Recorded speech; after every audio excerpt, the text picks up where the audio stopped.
Bueno, aquí voy a seguir lo último que había que añadir.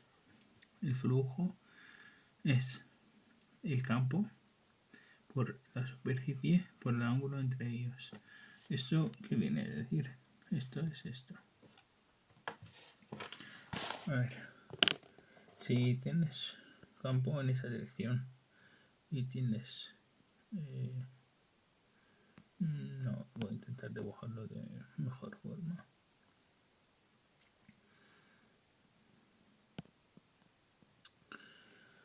Si ese es el vector normal a la superficie. Si el vector normal es paralelo al campo, entonces el flujo es la cantidad de campo que pasa a través de la área. Esa es la área. En ese caso, el ángulo entre ellos, el ángulo el coseno, el coseno de 90 es 1, si me acuerdo bien. El coseno de 0 es 1, coseno de 0 es 1, perfecto. ¿Por qué 0?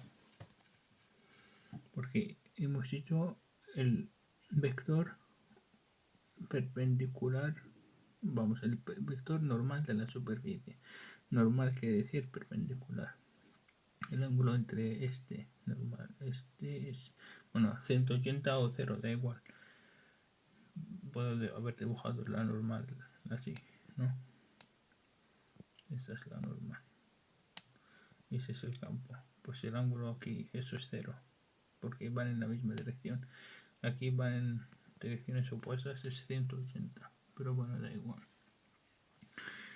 Lo que quiero decir es que en este caso el flujo es máximo. El flujo sería menor si en lugar de tener esto yo lo cojo y lo giro un poco.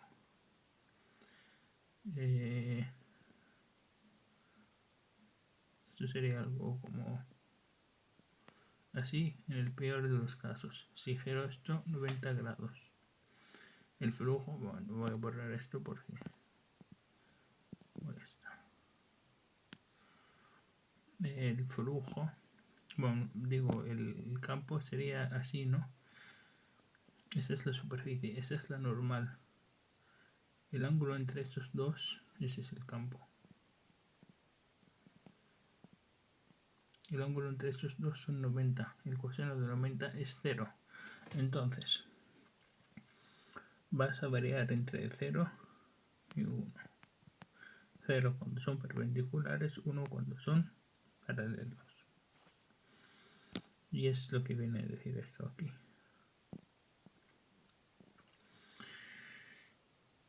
Que el flujo depende del ángulo. Eso lo vamos a ver mejor en los ejercicios. Bueno, todo lo vamos a ver mejor en los ejercicios, porque hasta ahora solamente estamos mirando la teoría.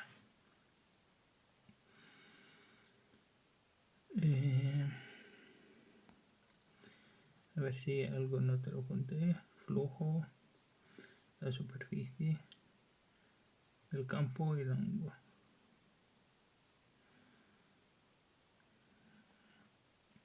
Sí, las unidades del flujo.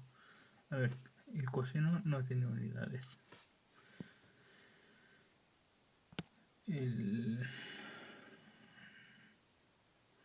coseno es adimensional, es un número. Esto no tiene unidades. Superficie tiene unidades metros cuadrados. El flujo tiene sus unidades que habíamos visto antes, que son estas dos. Newtons partido por coulombios o voltios partido por metros. Y como están multiplicados por la superficie, pues multiplicarías por la unidad de la superficie. En ese caso, aquí no puedes simplificar nada. Aquí puedes simplificar y aquí ese cuadrado se va con el metro de abajo y te queda voltios por metros.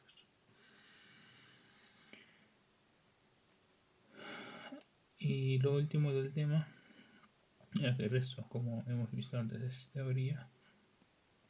El último del tema es esto, y eso es muy importante. los campos magnéticos. Aquí está muy bien porque no te dice de dónde vienen. Es que no tienes que saber de dónde vienen. En una esfera, el campo R es el radio de la esfera.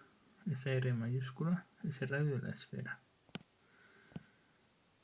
Para un radio menor,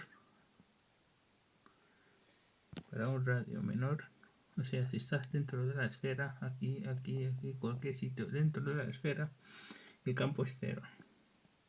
Bien.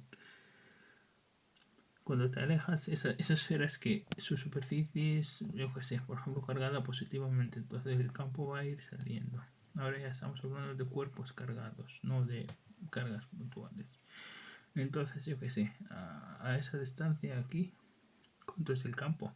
Pues aplicas esa ecuación y ya está. El cuadrado es esa distancia entre el punto que quieres ver y la superficie. Y la esfera. No voy a decir superficie porque a lo mejor tienes que sumar radio o no. Es la distancia entre la superficie cargada y el punto. Placa, esto es importante porque si te das cuenta, antes, esto es lo que hemos visto, esos son dos placas. Entonces, el campo entre ellos es 2 por esto. Esto es una solamente placa. De hecho, mira, aquí te lo dice. 2 placas paralelas cargadas es la suma de 2 placas. Entonces, si tú multiplicas esto por 2, con ese 2 se va y te queda esto. Es que no tienes que aprender una fórmula de memoria. Y lo último, si tienes un cable en el que hay cargas positivas, por ejemplo, eso no es un campo magnético. No estamos hablando de las cargas que están yendo y luego aplicas la regla de la mano derecha y tienes como el resto de los dedos haciendo esto. Eso es un campo magnético, eso es otra cosa. Estamos hablando de campo eléctrico. Un hilo tiene esa fórmula, el campo, si te das cuenta también, aquí no es un vector, aquí no es un vector, aquí no es un vector, aquí sí, y aquí sí. ¿Por qué? Porque aquí hay un vector unitario, aquí hay un vector unitario. ¿Esa lambda qué es? Esa lambda es la densidad lineal de la carga. Eso es un número que te van a dar. Esa es la permeabilidad, la hemos visto antes, el radio. Eso se refiere aquí. Si estás aquí, quieres ver el campo coordinar ese cable a esa distancia, ese es el radio que vas a poner.